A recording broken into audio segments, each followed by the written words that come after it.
Maria Thomas is a hyperhidrosis trailblazer, where she creates hope and awareness one drop at a time.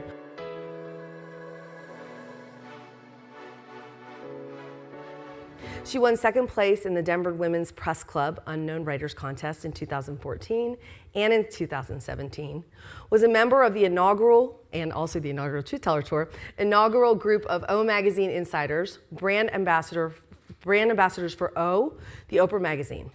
Maria is honored to have her work published on the Urban How and Women for One. A highly sensitive soul, she finds joy in nature and handwritten letters. Please welcome Maria Thomas.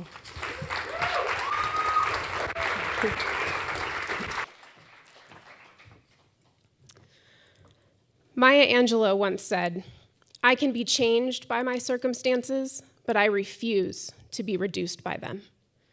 What I'm about to share with you has changed me. Today, I release all of the shame and guilt I've carried about my story. My hope is that someone who is listening right now needs to hear what I have to say. So thank you, Kelly, for inviting me. The gun wasn't pointed at my head when it went off. I didn't want to die. I just wanted it all to stop. Spring 2016, I found myself in the midst of a perfect storm. I just wanted it all to end. I was living in a new city that for my highly sensitive soul was overcrowded and noisy. My new job had me in the car most days, navigating a city with which I was unfamiliar. Each night, I'd arrive home in tears. No family or friends nearby, and everything was coming at me like darts to a board. The radio stopped working in my car. My first reaction was not to get it fixed, but that there was absolutely no way I could be left alone with my racing thoughts. What if my phone died? How would I get a hold of people?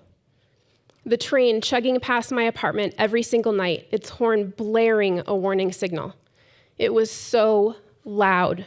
I couldn't bear it. Driving gave me anxiety. When I looked down the street to turn, I couldn't tell which way the street went. Was it one-way or two-way traffic? What was happening to my brain? I have a chronic illness, an autoimmune condition called ulcerative colitis. My symptoms had returned in a fitful, screaming rage, hijacking my already delicate body and psyche. The MRI machine, the pulsing rotations across my body. I found myself laying there thinking, die, die, die, in tune with the pulsating rhythm of the scan. The night I finally decided it was time to go to the emergency room, I left a trail of blood and mucus on the bathroom floor, reaching all the way from the toilet around the corner to the bedroom. I could barely walk. I spent Easter weekend in the hospital, pissed off at God. Too weak to shower by myself, my husband guided me and my squeaky IV cart to the cold bathroom. As the soap slid down my bony frame, I wanted my illness and racing thoughts to just disappear down the drain forever. I wanted the pain and the sadness and the anxiety to go away and never come back.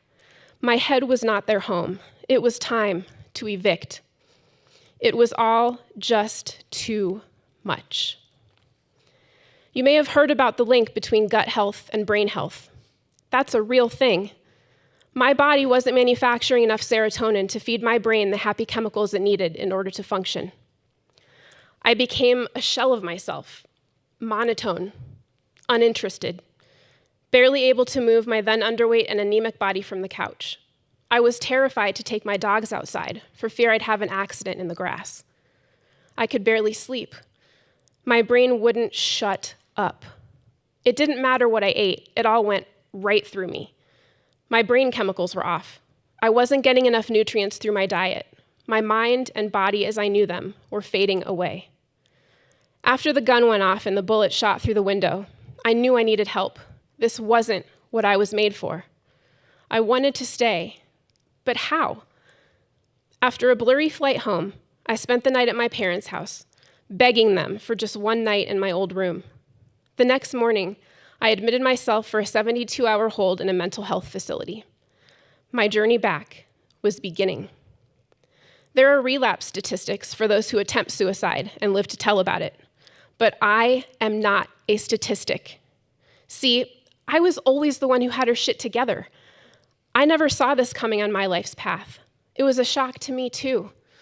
But you know what? Life is messy. And sometimes we're not okay. It's okay to say you're not okay. I was totally jacked up by the time I came home.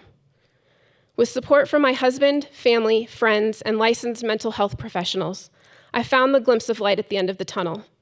I was able to walk slowly and tentatively back into the light.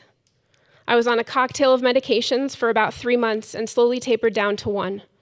I completed 1 year of individual counseling and 15 months of psychiatric therapy, and am now medication-free.